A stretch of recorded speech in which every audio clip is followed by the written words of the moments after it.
And with that, I'd love to ask everybody to give a big round of applause to our panelists.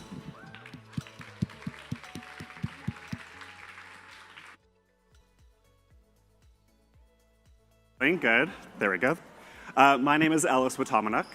And I'm Meredith. And we make up Rare's Entertainment Lab. At the Entertainment Lab, we explore how storytelling, and in particular film and TV, can reach and inspire audiences in a warming world. And today we have a very exciting journey, a global journey from Bollywood to Love Island. We'll see how climate and sustainability is woven authentically into these stories. But first, for a little bit of warm-up, I'm just curious who we're speaking to. How many folks work in climate communications? Anyone? Whoa, okay. That is a lot. Great. Folks in marketing or advertising? Awesome. Any film, TV, entertainment, documentary?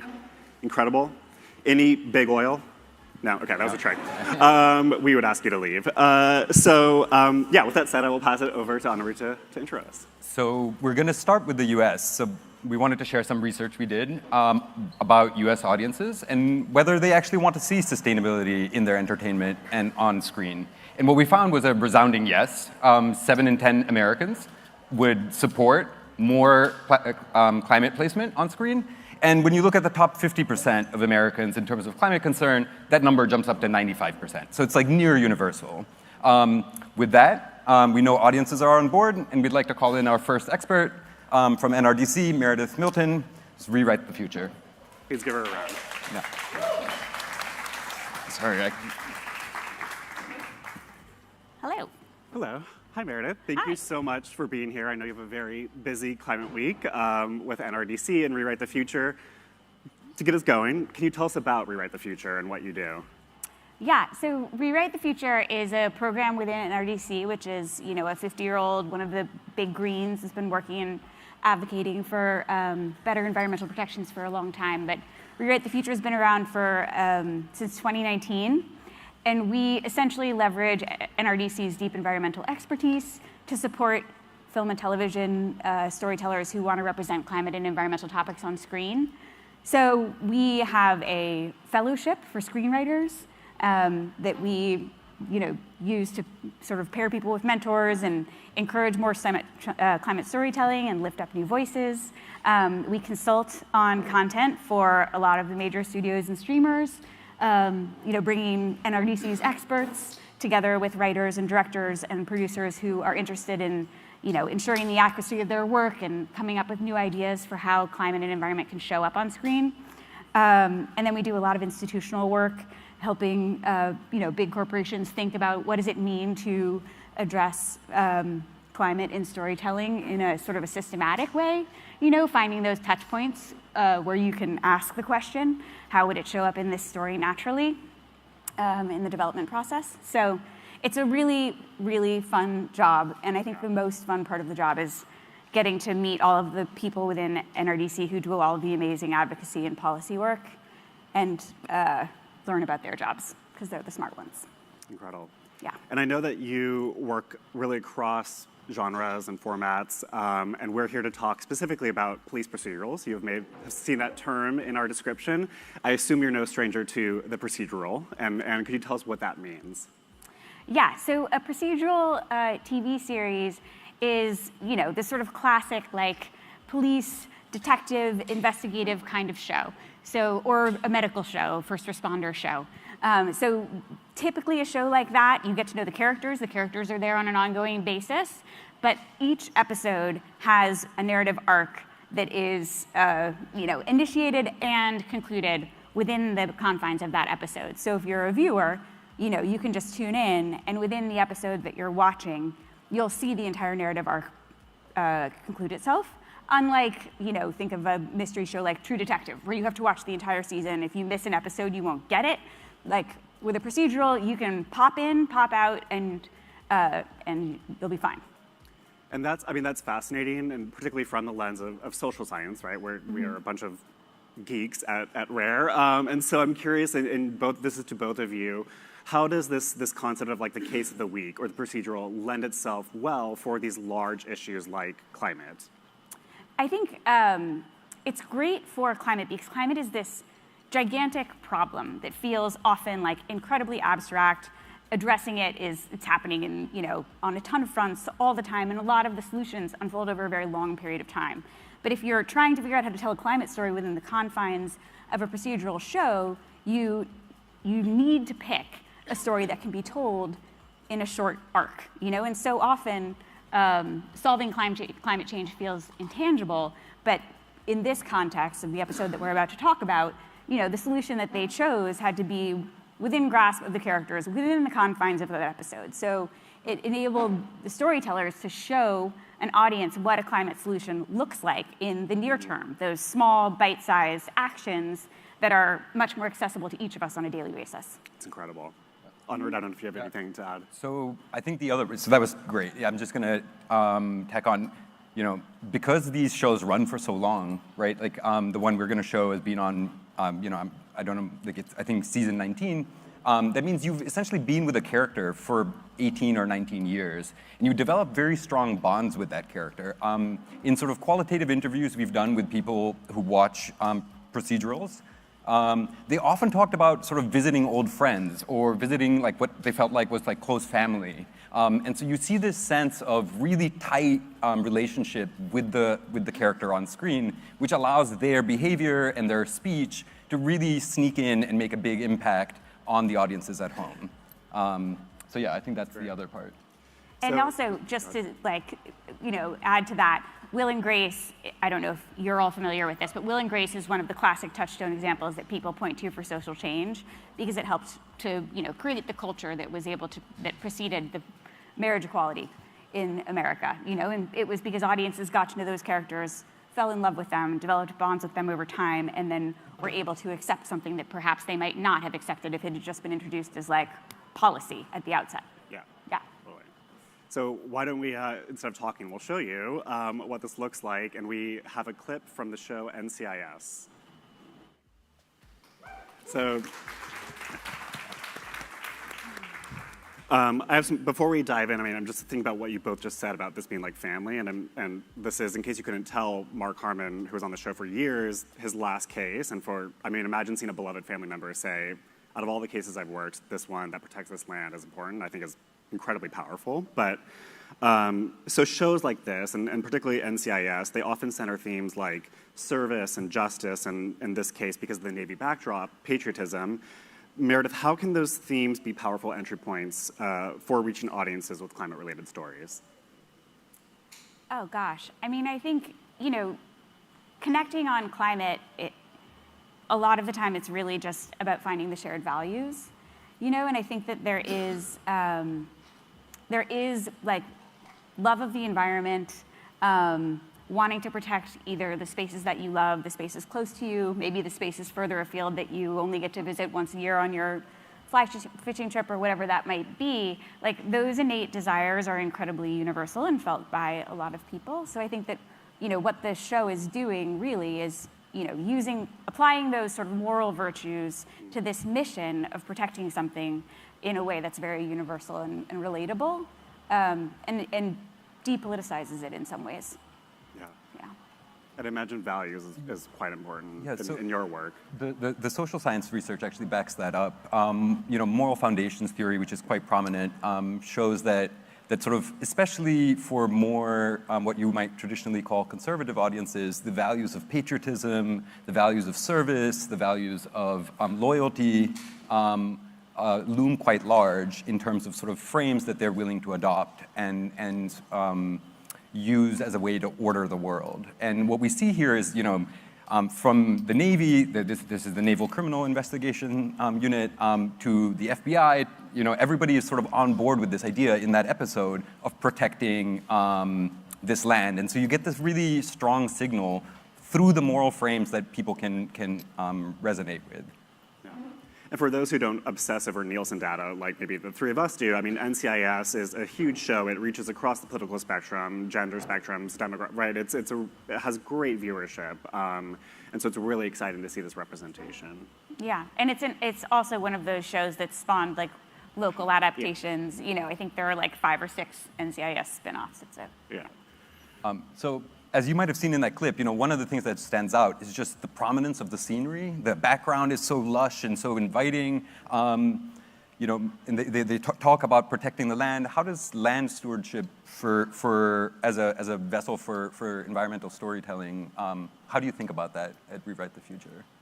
I mean, I think it's one of the universal access points, right? I think that when you talk to people, most of us feel like deeply at home and refreshed and rejuvenated and happy when we spend time in nature, And I think that being able to access that through entertainment, like you're tapping into almost like it's a form of wish fulfillment and escapism, right? Like I might be sitting in my living room in New York, but I can feel for a moment like I'm in Alaska with that, So it's sort of a very basic, like, I don't know, show not tell, right? Like get people to feel the awe of that landscape. Yeah. I love actually the end of that episode. Mark Hammond is shown fishing and says, "I've never felt this peaceful before." So you really, it also takes us away from DC and into a small town context. How do you sort of think about that change in setting and how that might unlock different viewers for environmental themes? I mean, I think that all around the world, people are experiencing these like very personal, local and sometimes hyper-local impacts of climate change, right? Like, what does it mean? This episode is based on the campaign to stop the pebble mine from being built in Bristol Bay, Alaska. Bristol Bay is like one of the most famous, pristine salmon runs in the world, and they've been trying to build a copper mine in Bristol Bay for probably the better part of 25 years at this point, and getting stopped over and over and over again. But it's been an interesting one because the coalition that's working to protect Bristol Bay is broad. It's members of the fishing community who understand that their livelihood is at stake. It's the indigenous community who also feel their livelihood is at stake and also have like a sacred attachment to the land. It's environmental groups like NRDC. So, when you go into a local environment like this, and then you get to dramatize, like, why does this character, whose daughter was a local journalist, but who's also a fisherman by trade, like, what does this really mean to him? And it's about so many things, which I think unlocking what these things really mean, it's always about character and specificity. Like, that's where you start with all storytelling. Yeah. And you mentioned this, and I actually didn't know this when we were talking about NCIS, but there is a connection between Bristol Bay and the inspiration behind it, Pebble and NRDC. Yes, there is. Yeah, NRDC has been working on the campaign in Bristol Bay ever since its inception. And actually, interestingly, so when the campaign to stop Pebble Mine first launched in about 2010, I believe, Robert Redford was one of the first actors to sign on to be, he was an NRDC board member for over 50 years and signed on to help sort of launch this campaign to save that place. And it's amazing. He has obviously been an incredible person, created a platform for a huge number of storytellers to come into the world and tell their own stories, about a diverse array of things, not just climate and environment. But then he worked so hard to tell these environmental stories too. And like, when I look at that episode, all of the iconography that Robert Redford is famous for, right? This love of nature and like the way that we, romanticize to some extent, but I think do truly love the American West. Yeah. That iconography is all him. And I think, or not all him, but like largely brought into our modern day by him, And so I think that like the scene in the episode, where Mark Harmon goes fly fishing is so reminiscent of a river runs through it. And like, yeah, to me there was just a sort of a beautiful circular quality to this episode and what it does with visual storytelling. Well, and it's the epitome of life imitates art and art imitates life, and that circularity that you mentioned, I think, is incredibly powerful. So I want to thank you. I know we're at time, and I want to thank you so much, Meredith, for being here. Everyone, please go look at the work of NRDC's Rewrite the Future initiative, and thank you again for lending your insights. Yeah, thank you.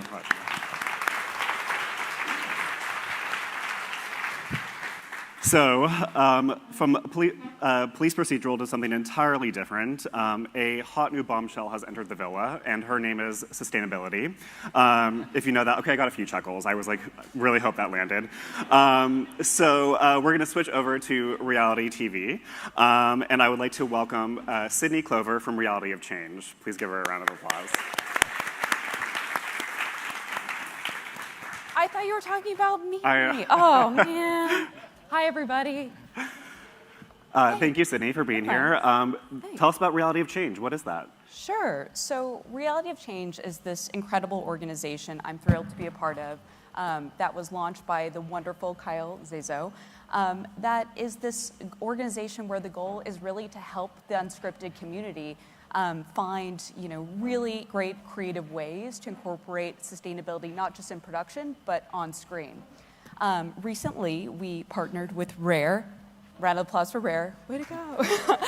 And many incredible production companies to create the Greener Reality Pledge. Now we're working with many of these really incredible production communities one-on-one to really embrace these values on screen and also inspire the community at large. So it's pretty exciting. It's incredible. So as a social scientist, I'm particularly excited about this work. I think reality is ripe for impact. Would you have any thoughts on that? Sure. I think the unscripted reality world is truly such a massive playground for this. Whether you are talking about cooking shows, on-the-nose nature docs, to Why We Are Here dating shows, really there is such ample entertainment or opportunity to really incorporate sustainability. The reason being, it's real people, it's real worlds, it's real values. Also, like, unscripted is very formatted, so there is that sense of factual takeaway, which is great to insert within the subject matter. And then I would just say, finally, climate change is something that can come off really abstract to a very big audience. And it's not that that interest is not there, but by finding those organic ways to really kind of weave it into unscripted storytelling, it really kind of connects in a more way that they can see in their everyday lifestyle. Yeah, so I really love that that point. One of the things that I think unscripted can do that's quite unique is really foreground solutions. I mean, and in fact, even dive into them. You could have a home renovation show could spend 15 or 20 minutes talking about how amazing a solar panel looks on a roof and how much money they're saving and how it makes people feel relaxed about if a power outage happens. And that would be really hard to weave into other formats without sort of breaking that narrative expectation of the viewer. So I really think that's a very powerful aspect of unscripted. I mean, I learned to cook from Food Network, truly, I really did. Thank So, I mean, and you mentioned food, home renovation, so unscripted, because that's maybe a new term for folks, it really does cover that whole gambit that you just walked through, but we're here to talk about romance, you alluded to. Yeah. So reality dating, what does that look like? What does that mean? What are some examples? For sure. Well, would love to talk about love a little bit. Truly, it's everything under the sun, from Love Island to Love is Blind.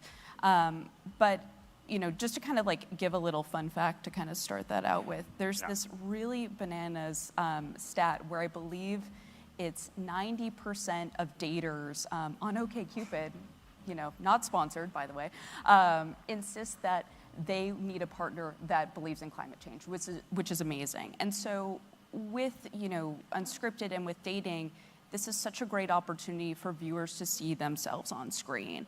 And so I think there's just a really incredible opportunity to make sustainability sexy, essentially, and not in a way that feels so on the nose as what people traditionally would think for unscripted and this space. And you actually come from, you were the director of development at National Geographic, you come from the world of reality TV, so kind of putting that old hat back on. What are some ways that you think, particularly in the reality dating genre, that you think climate sustainability could be woven into these shows and these stories? I love that. This is something that I think about a lot. And candidly, and I think first and foremost with dating, but with so many different genres, I think casting is key. This is where you have such an organic ability to incorporate, whether it's someone's lifestyle, it's their career, it's their life experiences, and really weave that into story in a big way. It takes it from it feeling like this mandate or this label, and going back to like my experience, it's about story. And so this immediately gives characters so much of the time more depth, and it builds their character, and frankly a lot of the time it can build upon their charm. And so it's something that from a creative, I just truly think there is ample, endless opportunity, I cannot say till the end of time, to incorporate this theme in a big way. And dating has been one of the really kind of unexpected ways that I think is really ripe for opportunity. Yeah. And I love that emphasis on casting. Again, you're gonna hear from a social science perspective a lot, but people really need to see people like them on screen doing the things that may feel unfamiliar, may feel slightly hard, slightly confusing, and seeing it happen on screen, seeing people like them living out the solutions that we want to promote, or that writers are sort of excited to promote, is a really powerful part of that casting lens, I think, and really works with the social science of it all. Could not agree more. And I think it helps people realize how much climate sustainability does touch all of our lives, right? Like you may not know it, but it really does, whether it's how you cook your meal or what you do for a job. So I think it really is a great way. So we're going to show a clip from a little show that I don't think anyone has ever heard of, called Love is Blind. So if we could cue that up and take a look, that would be amazing. Amazing. So Sydney, who was that? What was that? Can you break down that scene for us? Sure, that is the lovely Taylor, who was featured on a contestant on Love is Blind. We love a sustainable queen. Look, she's the perfect example of how and why casting matters in this space. Seeing someone who's smart, likable, adorable, and within this space in a very real way, it normalizes it. It goes from something that feels very removed to like, of course. And as stated, like this only adds to her character. I also, I'm such a Love is Blind fan. It's such a fabulous show. But I think with shows like that, don't get me wrong, I absolutely love the huge feature docs that highlight this space in a big way. But sometimes it's the projects that you don't expect that can candidly leave a bigger impact. So just anyways, I would love more Taylors out there, sexy scientists galore, like let's bring it. She's great. And she was, of course, a huge moment in that series. Spoiler alert, she walks down the aisle, she finds love. So very, very much sort of like centered in that season of Love is Blind. But I loved, even in that clip, you saw a little brief line of dialogue where the parents were saying that's a growing field, right? And they're sort of validating and verifying this incredible growing green economy that we have, that I think really does show the power of small moments. And so we also have a clip. I don't know if you wanted to add, sorry to cut you off. I was just going to say, and as stated earlier, like unscripted is such a great starting point for this because it does allow you organically to kind of get those organic takeaways without it feeling forced. It's just giving context to like how she's such a badass at what she does. So anyways, it's a really great platform for it, but sorry, continue. And we have speaking of those small moments, we have another clip from yet again all these little shows that no one has heard about, Love Island, probably the biggest show on earth right now. So if we could cue that up as well, that'd be great. Ellis, you didn't tell me you were showing my home videos. Just kidding. Does anyone else like adopt a British accent after watching Love Island? Because I like walk around the house just sounding like with a Cockney accent. But so again, the really small, brief moment there around plant-based eating and saving water and showering. Can either of you talk about those sort of small moments? Yeah, I mean, the reason I love this is because it is a small moment. Like, as stated, those huge storylines, those characters that are attached to this, those are fantastic, fabulous, want them all. But sometimes it's just a cheeky little bite about, going in the shower to save water together. Like those, like the more and more of those that they can be a part of the cultural conversation, feel viral, feel sticky. I think the more it's, something that feels relatable, which is great. But no, just such a fabulous show. And so, no, it's great. And actually, we've done some research on whether that kind of small moment would move people. And you know, especially that thing, oh, I'm a vegan, oh, my best friend's a vegan, right? So now you're suddenly getting information about the world around you. And that small piece of information about how common is veganism suddenly does update people's kind of perceptions of how frequent is this behavior, how normal is this behavior, how maybe even expected is this behavior. And so, you know, it might be easy to try and say like, well, it's just a passing moment, but as those passing moments accumulate from show to show, it really does start updating audience norms and audience perceptions and changing their beliefs about the actual world around them. Completely. And while we're here to talk about dating shows, this could be used in all dating shows across the board, but truly any genre under the sun. So just truly so much opportunity for this. Well, you heard it here first from Love Island. Vegans are better kissers. So go tell every vegan that you know that. So Sydney, our last question, what is next for unscripted and sustainability? What, as someone who works day to day in the space, what are you seeing from producers, from the sort of sector overall? Completely. I'm just so excited. Candidly, some of the top companies, the top studios are so excited about this initiative and want to get behind sustainability. So that interest is there, that's the first most important side. And you know, they really do want to make this change. And so much of what we're doing at Reality of Change is working with those individuals, whether that's through casting, advising, and beyond. And it's been really great to kind of see this change happen in real time. And so, you know, what's the future? I think we're going to be seeing a lot more sustainability, and excited to make it shine in ways that maybe aren't what you would expect. So it's pretty exciting. We love those surprises.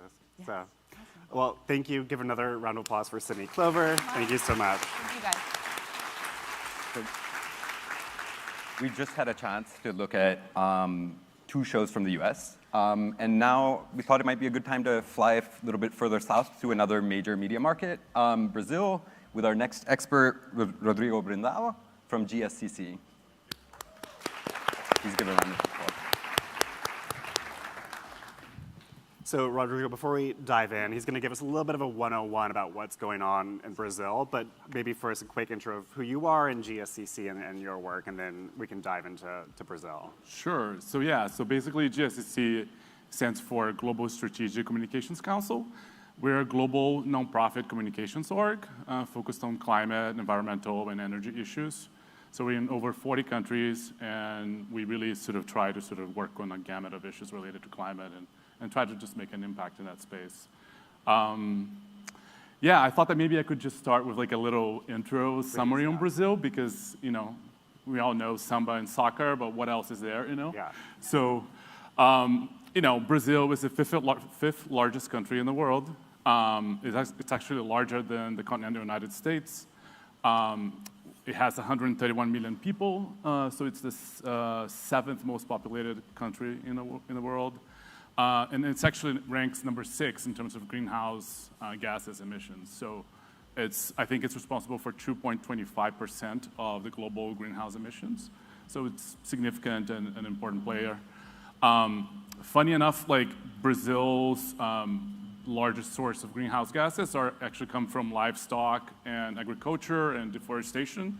The energy grid is actually largely clean because it's hydroelectric and other clean sources, but you know, agriculture is a big issue, and deforestation, I'm sure you hear about it every day on the news. In the last 2 years, the Lula government actually made some inroads and actually decreased the rate of deforestation. This year, oddly, it's up again, and it's almost back to levels, you know, that were during the Bolsonaro years.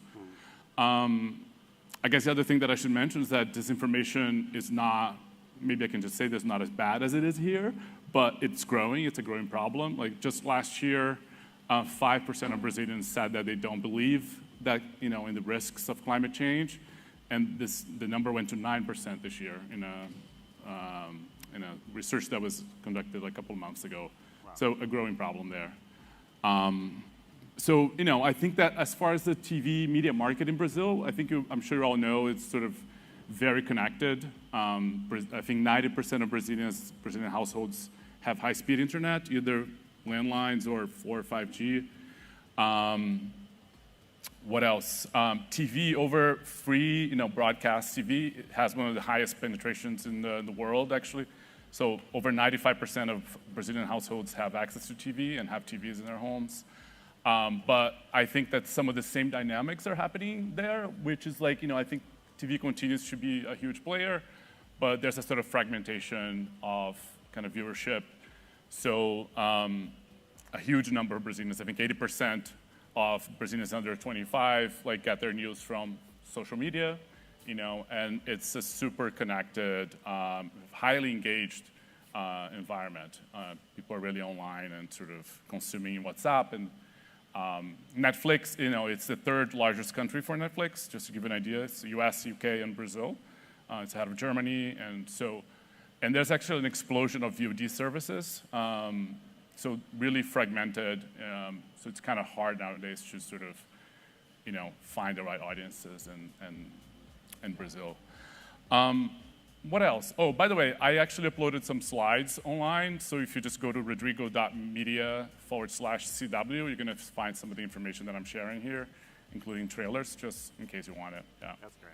And we have some clips as well. I mean, I think two things that you just said on the 101 stood out to me of the rise of disinformation and also this urban-rural gap, right? Where a lot of the emissions are coming from the rural parts of the country and the Amazon through deforestation and the agribusiness. But a lot of the population is in large urban cities. And I feel like maybe storytelling could really help bridge that gap and at the same time also counter the disinformation we're seeing, which brings us, I think, to the show that you called out to me, Aduanas. And I don't know if you want, before we show the clip, if there's anything you want to say about the production company behind Aduanas. I think what's interesting about this, I sort of chose 3 shows to be, cultural products to talk about, and the outcome from individuals and companies that really have a mission to tackle environmental, issues. This Aduanas is produced by MFF & Co., Maria Farinha Productions.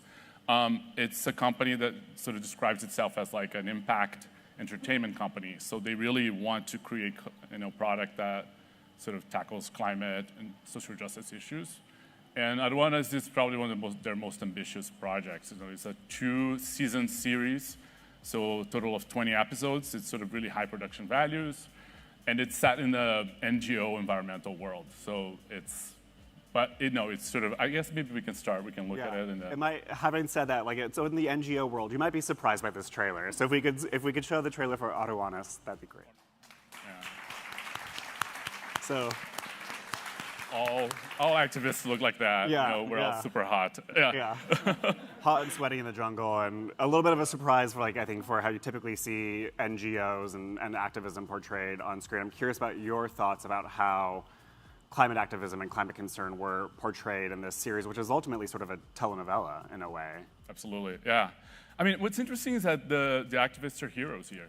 I think that, given the sort of limitations of the genre, it's actually a very quite complex picture of the environment and sort of not only of NGOs, but sort of lobbyists and economic interests, the politics, the indigenous rights. So I think it really does a great job in terms of sort of painting a very complex picture of multiple interests and the corruption and what really actually happens, behind the scenes in terms of how environmentalists are attacked and how indigenous people are oppressed and et cetera. So, I think that the series sometimes doesn't really get the roles right. Sometimes one is a journalist and one is an activist and the other is a lawyer. And sometimes you're like, wait, no, that's not what lawyers do.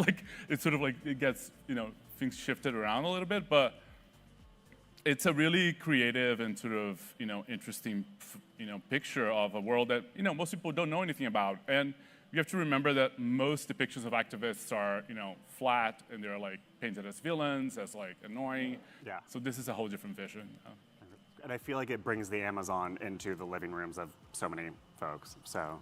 Absolutely. In fact, actually, one of the neat things, I was reading an interview with the creator, and they were quite active, actually, about thinking about that problem. 90% of people, both of you mentioned, live in cities. Most of the emissions are coming from the Amazon. And so this idea of bringing that home with a Brazilian story that's about Brazil in Portuguese, it's their fight, not a global climate narrative. How do you think about that sort of decision that they made? Yeah, it's really interesting because I think there's a scene in a trailer where they basically go to the Amazon to sort of investigate these crimes, and there's a mining company doing shady things. And then when they realize that it's a bigger story, they say, we're gonna move here. So it's still sort of this kind of like, the big city characters going to the Amazon to solve the problems of the Amazon.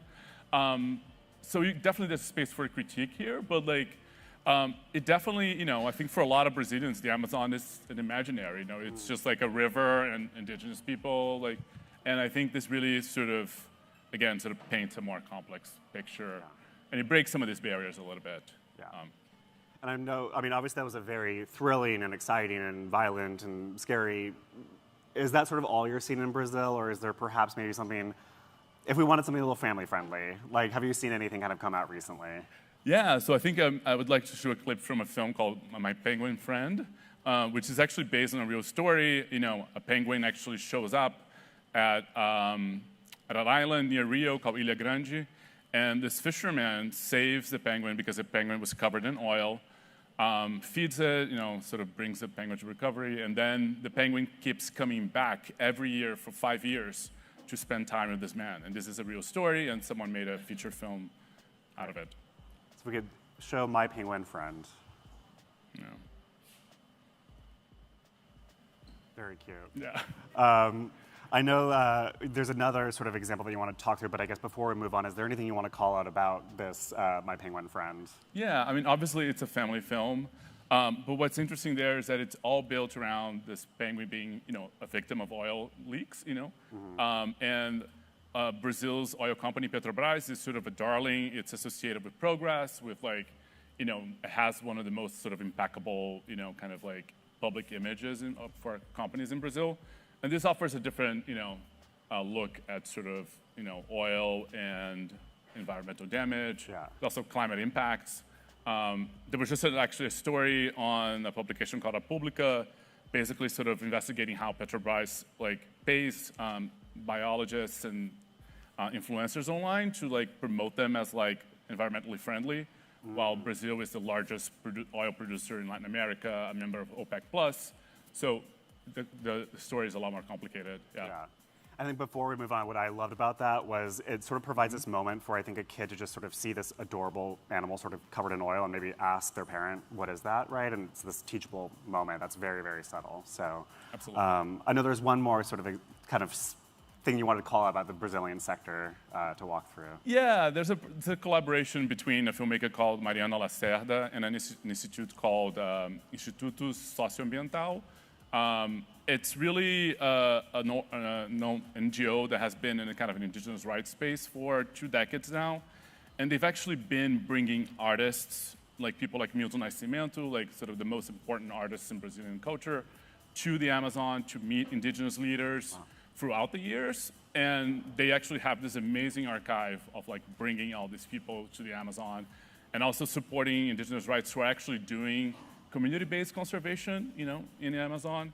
And this filmmaker actually got the archive by this nonprofit and made this beautiful film, about the history of the organization, but also about this idea of sort of community-based, conservation, which is really, my understanding. There was a paper on Nature, which I linked on my slide, really saying that that's, the best sort of return on investment is really that, to sort of pay communities to actually conserve the environment and sort of police and sort of be around and use them sustainably. So I think it really also offers a model of really what works and what kinds of investments can really, lead to solutions. Yeah. That's great. Yeah. Well, I want to thank you for bringing Brazil to the room here and for all your expertise. Can we have a big round of applause? Thank you.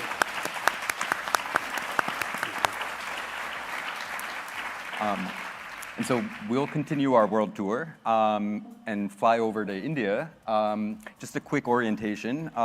India has a population of 1.4 billion people. That's 1/5 of humanity. 22 languages, thousands of dialects. And when we think of Indian cinema or Indian TV, it's easy to just kind of think of just Bollywood, but it's not just Bollywood. There's regional cinema, there's Kannada, there's Telugu, there's Malayalam, there's a lot of different languages And each one of those is actually quite a massive cinema market in itself. To talk all of this through, I'd like to invite our next expert, Tamsil Hussain from Pluck.tv.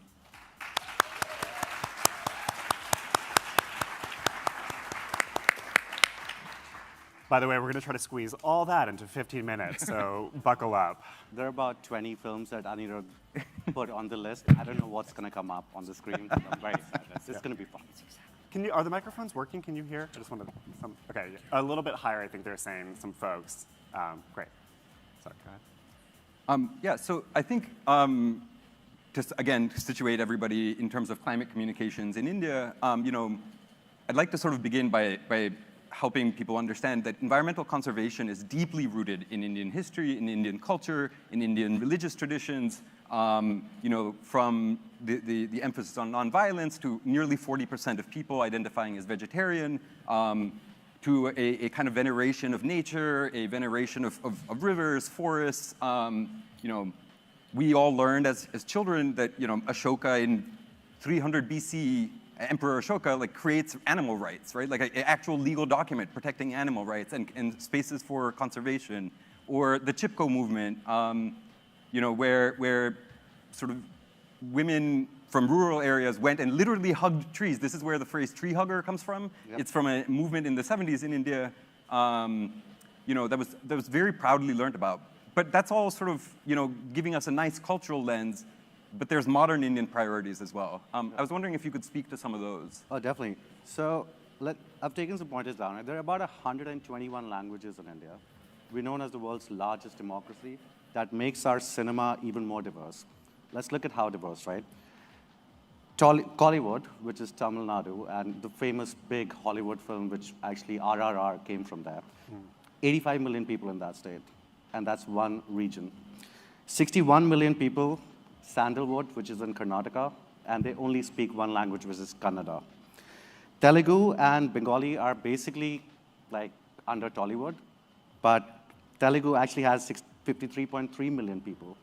And this diaspora is growing globally. Maharashtra, which is where Bollywood is situated, has a Marathi regional cinema as well, 133 million people, right? So that makes a cinema very diverse. And what makes a big blockbuster is if it actually crosses all the ticks and everybody's watching it and everybody unites. And right now, if we look at the two modern priorities, obviously we're a developing economy. We're growing really fast. And we're balancing growth and how we can get clean energy as well. So you have a lot of dependency on fossil fuels, and at the same time, you have a massive revolution on clean energy, a lot of awareness that a lot of times the government takes the lead on doing it. You also have, you have the cinema landscape, so people love watching movies, people love creating films, and you have a massive growth in the creator industry as well, and a lot of people constantly want to create films and watch films in their own languages, right? And that's a big thing. Last year, the government started something called the WAVE Summit, which is the largest audiovisual summit, which actually increases investment in India.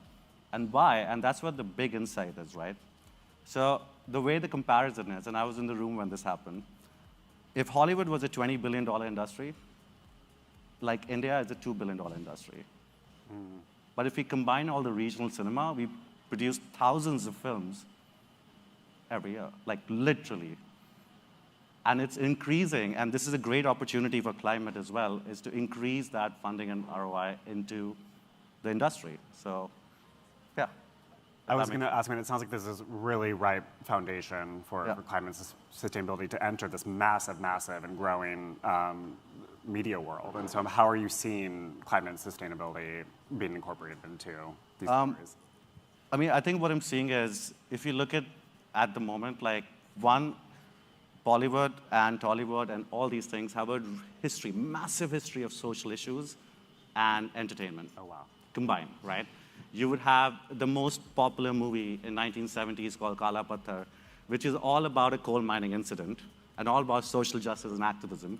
You would have the most funniest comedy on water issues and someone producing oil with their pee.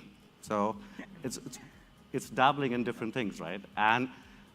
But when you say climate as a word, right, and we've talked to a lot of producer guilds, we've talked to a lot of organizations that can actually move the needle on this, the first thing people do is go and plant a bunch of trees, or do a plastic drive, or do a waste drive. So the understanding of climate is a long, long way for the makers. The people who understand it are the ones who make documentaries at large scale, a lot of independent filmmakers who want to make films on communities and stuff.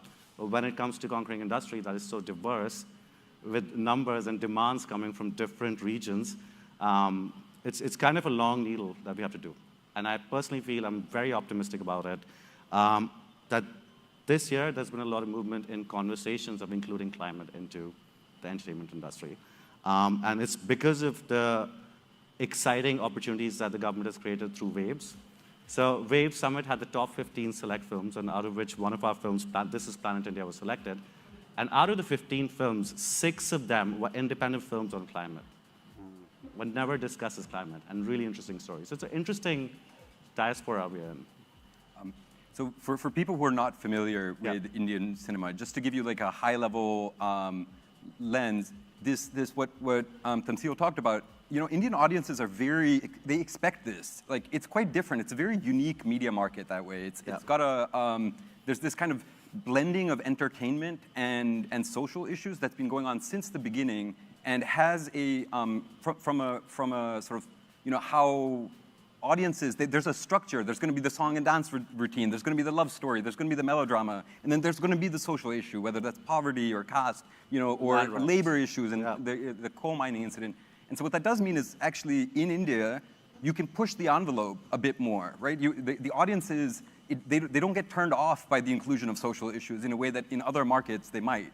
They almost actually expect you to, and it would be a bit weird if it's missing. There's a vernacular that understands that structure. So that's one very interesting part of it.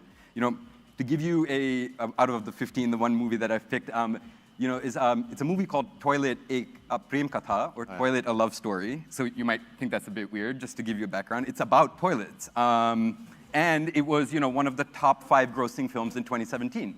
So you want to share some thoughts on that movie? The big issue across India was access to toilets for women. And because of caste, because of various poverty issues, there were not many equal access to toilets in India specifically, right? And Prime Minister started a big movement on toilets, and nobody understood why we're doing toilets until you really go to a grassroots thing. So this movie was inspired by, suddenly you had so many stories coming out on toilet becoming a very, very major issue. And the context of this movie is I think it will be based on a real story. It's this big Bollywood actor, Akshay Kumar. He's mainly known as an action hero. Then he was a comedy guy. But this is about a married couple, like this new person who's entering into a house, and the wife says that, I don't want to get married to anyone who doesn't have a toilet. Yeah, that's how they explore. I mean, that's the best part about the movie. It's an obstacle to love, right? Yeah. Like, so it's a love story. It really is a love story, right? And then he has to battle his father, right? Because who's a very traditional. He's a pandit, and sort of take on cultural norms, religious norms about you don't defecate in your home, right? Like, that's considered dirty. And so it's like, well, no, norms are changing. We actually do that, right? And that all of that is part of a love story, which is just. Wonderful. If I can add context before the clip is played, I think we're going to play the clip soon. I wrote a little poem of just 2 lines. Okay. It's not a poem. It's like a really random statements. But to understand Indian audiences, India is truly about values and culture. Right from family values to young people values, it's really passed on to multiple generations. Like, we had a time when millennials were the leading voters. But right now you have Gen Zs with completely different values. But India is also about innovation and thriving. So anything about success, thriving through sacrifice, big audience engagement. And then lastly, we're also about rebellion and change. So it's a very perfect mix of why movies work and why movies don't. Should we play the clip? Yeah. Yes. Yeah. So yes, and by the way, before we started, Honored and Tom Steele turned to me and were like, we're 2 boys from Delhi, you're going to have to moderate us, and I'm losing that battle. So we are going to fly through this next section. I'm loving this conversation. But we do have examples of sort of, I think, the broad spectrum that we're seeing this on screen. So we're going to start with perhaps a more impact focus, a little bit more dramatic, and then we'll show a lighter fare. So if we could show up Karvi Hava. Oh, yes. Yeah. Yeah. So in interest of sort of providing a foil, we'll just play the next clip from the comedy, and so you can kind of see the range of how entertainment and environments are intertwined. So if we could play Fukre 3.